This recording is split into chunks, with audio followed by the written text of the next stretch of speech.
Salud o el doctor Hugo López-Gatell puedan decirnos un poco qué panorama es el que se espera, o sea, si esperan un repunte o no se está bien previendo que haya un repunte tras el regreso a clases. A ver.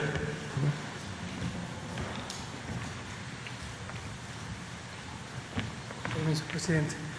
Con mucho gusto, Sheila. Gracias por esta pregunta que nos ayuda a que todo el mundo tenga un contexto claro sobre la epidemia. Algunos conceptos generales que hemos venido diciendo desde hace 14 meses. Mientras exista la epidemia en el mundo, puede existir en cualquier país. Entonces, la epidemia sigue en el mundo y en otros países, la región de Europa Occidental, por ejemplo, América del Sur en este momento, han tenido repuntes. En algunos casos, afortunadamente, ya empiezan a entrar en control países que tenían una gran intensidad epidémica. India, por ejemplo, lleva ya varias semanas con descenso después de que llegó a una situación muy importante. Segundo, este fenómeno se puede presentar a pesar de tener descensos por distintas razones y difícilmente se puede identificar un solo factor. La apertura de las escuelas, la apertura de los mercados, la apertura de los puertos, la apertura de las fronteras. Hay múltiples razones por las que puede reemerger la epidemia en algún país del mundo, incluso en nuestro país, o en una entidad federativa. Puede ocurrir, como nos ocurre, la gran mayoría del territorio nacional se mantiene a la baja y, como lo mencioné hace rato, hay unos pocos entidades federativas que tienen tendencias a la alza. Tercero, la situación de la educación pública y su cierre temporal como una medida de control epidémico, no debe dejarse de ver que una cosa es la decisión al inicio de la epidemia y otra cosa es 14 meses después. La misma situación, abrir las escuelas o mantenerlas abiertas, tiene un significado radicalmente distinto cuando estamos 14 meses después de que fueron cerradas. Entonces, en este momento, después de estos 14 meses y después de casi 20 semanas de reducción, de tener la mitad del territorio nacional en semáforo verde, la otra mitad en semáforo amarillo, excepto una entidad federativa, Quintana Roo, vemos que las condiciones son las óptimas para poder dar este paso, abrir las escuelas. Podrían retardarse de manera indefinida, pero eso obviamente afectaría a un aspecto importantísimo en el desarrollo de las personas que se están educando, particularmente la niñez.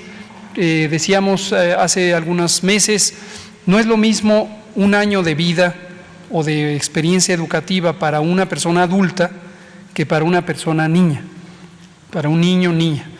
12 meses sin educación tiene un significado radicalmente diferente entre los 5 y los 6 años, por ejemplo, que si se vive entre los 23 y los 24.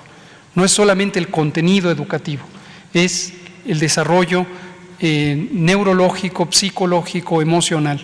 Y todo eso es importantísimo cuidarlo, porque un año perdido de ese desarrollo que implica la relación social que tienen niñas y niños en el espacio educativo puede tener una consecuencia muy importante para México o para cualquier país del mundo que haya cerrado escuelas. Hay varios países que, cuando han llegado a situaciones de control epidémico semejantes a las que hoy tenemos en México, ya durante casi 20 semanas, toman esas decisiones y precisamente empiezan a abrir. Algunos países, por ejemplo en Europa Occidental, abrieron escuelas y desafortunadamente tuvieron otros factores además que llevaron a que se reactivaran las epidemias y tuvieron cierres parciales. En realidad los modelos de manejo epidémico son en general semejantes, los momentos de tomar las decisiones dependen de la realidad epidémica del país. Termino diciendo lo que dejamos muy en claro hace también varias semanas, para que nadie se sorprenda. Aquí hemos dicho con toda claridad cómo han ido ocurriendo las cosas. Quizá recordarán algunos que cuando la epidemia estaba solo en China, aquí en este mismo foro, dijimos garantizamos que la epidemia va a llegar a México, porque nos gusta hablar así de claro, que la sociedad sepa lo que puede pasar. ¿Puede haber casos en las escuelas cuando se abran? Definitivamente puede haber casos, Pero para eso están previstos los mecanismos de respuesta. Los mecanismos no son nuevos, ni se han creado solamente para las escuelas. Los métodos epidemiológicos que se usan en el Sistema Nacional de Salud Pública están establecidos desde hace muchos años y se han ido refinando durante la epidemia de COVID. Se hacen, en caso de que hubiera un caso, por ejemplo, de enfermedad COVID en una escuela, se activan los mecanismos de notificación inmediata, de estudios de casos y contactos, y se hacen las intervenciones de no solamente de mitigación en el conjunto de la escuela, sino de contención. Esta metodología está muy establecida en el sistema de salud pública. Y lo que se puede esperar es, si en determinado momento en una escuela apareciera un caso, que rápidamente se estudien los contactos. Afortunadamente, las personas adultas ya tendrían un riesgo bajo, muy bajo de enfermedad, precisamente porque las hemos vacunado. Niñas y niños, adolescentes, ¿podrían contagiarse? Sí podrían, pero tenemos la tranquilidad de que la evidencia científica documentada en México y en el mundo a lo largo de la epidemia muestra que la probabilidad de enfermedad de consideración, enfermedad grave, es muy baja comparado con las personas adultas. Entonces da espacio, da oportunidad a la contención. Gracias.